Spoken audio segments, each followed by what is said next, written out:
seperti yang telah dipaparkan pada seminar rancangan aktualisasi, terdapat 3 isu yang saya angkat. Dari 3 isu ini telah dilakukan analisis menggunakan analisis APKL. Dengan analisis APKL ini kemudian didapatkan isu yang prioritas, yaitu isu mengenai tingginya angka kejadian karies di Poligigi RSUD Sekarwangi. Setelah mendapatkan isu, saya juga telah melakukan analisis dengan menggunakan fishbone diagram dan terdapat 6 penyebab isu. Setelah itu juga dilakukan analisis menggunakan USG untuk mendapatkan 1 penyebab isu utamanya, yaitu belum tersedianya media edukasi digital yang mudah diakses oleh pasien. Oleh karena itu, saya mengajukan gagasan kreatif mengenai digitalisasi media edukasi kesehatan dengan kesehatan gigi dan mulut dengan menggunakan leaflet dan juga brosur digital. Untuk kegiatan aktualisasinya terdapat 6 kegiatan yang dilaksanakan. Kegiatan yang pertama yaitu adalah persiapan dan pelaksanaan kegiatan digitalisasi media edukasi, di mana pada tahap persiapan dan perencanaan kegiatan ini tujuan dilakukannya adalah untuk mendapatkan arahan, masukan dari mentor yang lebih mengetahui mengenai tugas pokok dan fungsi dari peserta. Selain itu, untuk menyusun suatu rancangan yang berkesesuaian. Output dari kegiatan ini adalah untuk tersusunnya rencana kegiatan digitalisasi media edukasi. Kemudian keterkaitan kegiatan ini dengan agenda 3. Kegiatan ini mengadopsi teknologi digital untuk mengubah pelayanan konvensional pada pada kegiatan ini adalah pelayanan edukasi dari cetak atau dari lisan menjadi pelayanan berbasis digital yang lebih efisien, paperless dan mudah diakses sesuai dengan konsep Smart ASN, serta berkontribusi terhadap visi misi keempat dari Kabupaten Sukabumi. Kemudian berikut adalah tahapan kegiatan yang dilakukan, yaitu menyampaikan ide dan gagasan pada mentor, mendiskusikan rancangan dengan tim Poligigi, karena pelaksanaan kegiatan akan dilakukan dengan tim Poligigi dan dibantu juga oleh tim Poligigi. Kemudian menyusun timeline kegiatan. Dari ketiga tahapan kegiatan ini juga saya tuliskan aktualisasi nilai ASN berakhlaknya sebagai berikut. Berikut ini adalah evidence atau bukti dari tahapan kegiatan yang sudah dilakukan. Kegiatan kedua adalah membuat leaflet edukasi digital. Tujuannya adalah untuk tadi mengubah media edukasinya dari lisan maupun tulisan menjadi digital yang lebih mudah diakses, lebih murah biayanya karena paperless dan juga lebih mudah untuk penyebarannya. Untuk output kegiatannya adalah tersedianya leaflet edukasi digital. Kemudian keterkaitan dengan agenda 3 adalah meningkatkan digital skill dan literasi digital yang merupakan dimensi yang penting dalam Smart ASN serta berkontribusi juga terhadap visi Kabupaten Sukabumi dan misi kedua Kabupaten Sukabumi. Untuk tahapan kegiatannya yaitu melakukan konsultasi dengan mentor, kemudian mengumpulkan materi edukasi, menyusun leaflet edukasi dan melaporkan hasil pada mentor dengan aktualisasi nilai ASN berakhlak seperti terkena. Berikut adalah evidence atau buktinya. Berikut gambaran lebih jelasnya mengenai leaflet edukasi digital yang telah saya buat. Untuk kegiatan selanjutnya adalah membuat brosur edukasi digital. Membuat brosur edukasi digital ini tujuannya adalah untuk memudahkan penyebaran informasi dari leaflet digital yang telah dibuat sebelumnya. Outputnya adalah tersedianya brosur edukasi digital dengan keterkaitan pada agenda 3-nya mendukung salah satu tujuan Smart Governance, yaitu agar layanan publik lebih mudah diakses. Kemudian kontribusi terhadap visi dan misinya, berkontribusi terhadap visi dan juga misi kedua Kabupaten Sukabumi. Untuk tahapan kegiatannya, melakukan konsultasi dengan mentor, menyusun brosur edukasi dan melaporkan hasil kepada mentor. Berikut tertera juga aktualisasi nilai ASN berakhlak dan juga evidence atau bukti pelaksanaan kegiatan tersebut.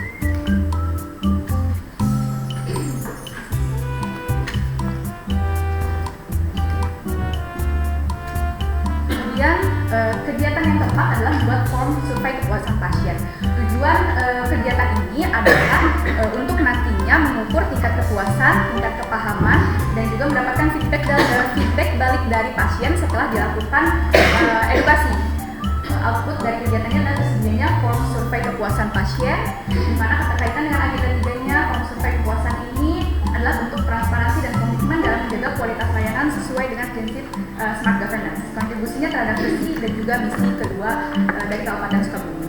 Tahapan kegiatannya adalah melakukan konsultasi dengan mentor, menyusun form survei kepuasan pasien, dan melaporkan hasilnya kepada mentor kembali. Kemudian tertera juga aktualisasi nilai ASN berkala seperti pada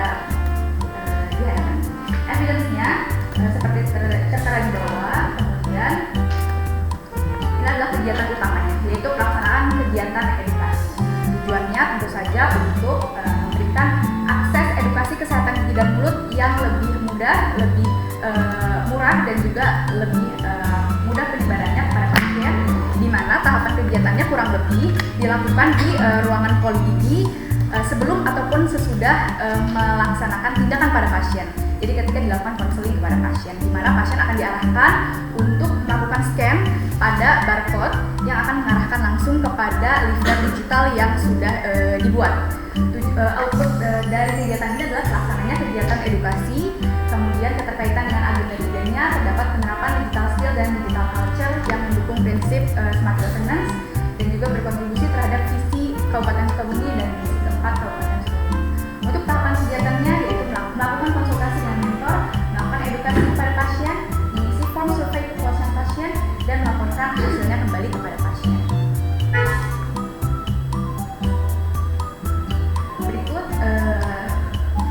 Berikut adalah evidence dari edukasi yang dilakukan pada pasien di ruangan poligigi, di mana pasien diinstruksikan untuk melakukan scan barcode untuk mendapatkan leaflet digital.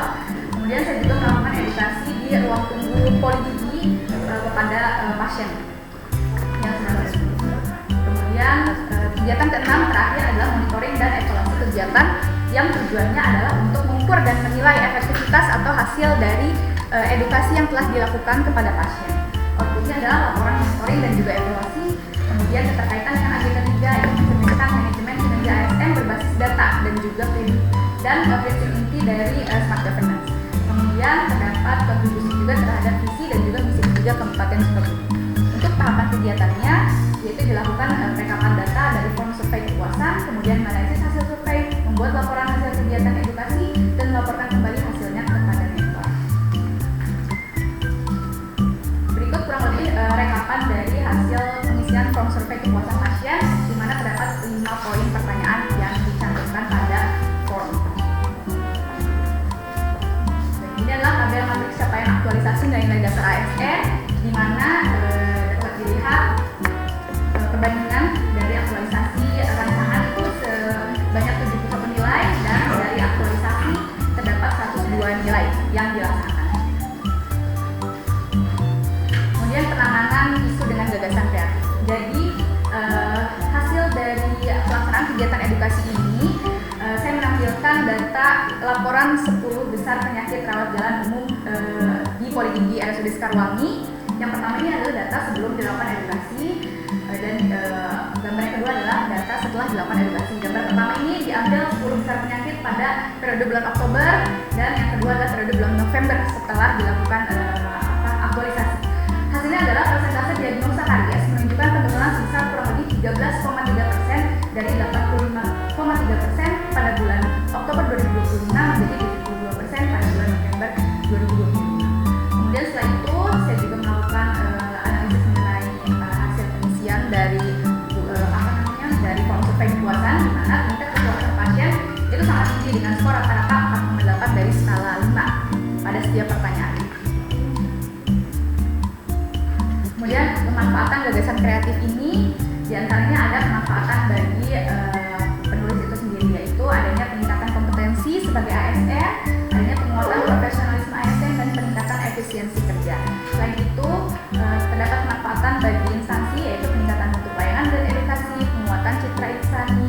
Selain itu untuk masyarakat adanya peningkatan aksesibilitas informasi, peningkatan pemahaman pasien, perubahan perilaku preventif pasien, dan berpengaruh juga terhadap waktu pelayanan yang lebih cepat.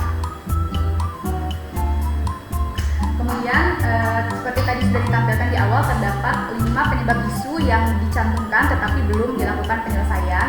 Berikut adalah rencana tindak lanjut yang kemudian dapat dilaksanakan di kemudian hari. Kurang lebih adanya edukasi kesehatan gigi dan mulut yang asinkronus, kemudian membuat modul pelaksanaan edukasi sehingga edukasi lebih terarah, kemudian menyusun juga form evaluasi pos edukasi, terus terus dapat juga diadakan layar monitor untuk memutar materi edukasi digital baik di ruang kunjungan maupun di Poligini, kemudian melakukan pengajuan anggaran khusus untuk penyediaan media edukasi. Kesimpulannya, kurang lebih output berupa media edukasi digital ini telah berkontribusi secara signifikan terhadap pemecahan isu dalam menurunkan angka kejadian karies di Poligini. Dampak dari kegiatan ini dapat dilihat dari persentase diagnosa karies yang tadi disinggung, di mana terdapat penurunan kurang lebih 13,3% dari 85,3% pada periode bulan Oktober menjadi 72% pada periode bulan November. Kemudian terdapat beberapa saran yang saya cantumkan. Yang pertama, selalu menerapkan nilai kesehatan berakhlak dalam setiap melaksanakan tugas sebagai ASN. Kemudian saran lainnya, bekerjasama dengan unit promosi kesehatan rumah sakit atau PKRS untuk memperluas jangkauan penyebaran media edukasi digital. Jadi dapat dimasukkan ke dalam website maupun ke dalam sosial media rumah sakit. Kemudian pengembangan konten yang lebih spesifik berdasarkan resiko penyakit atau keluhan pasien yang didapatkan. Baik, terima kasih atas perhatiannya.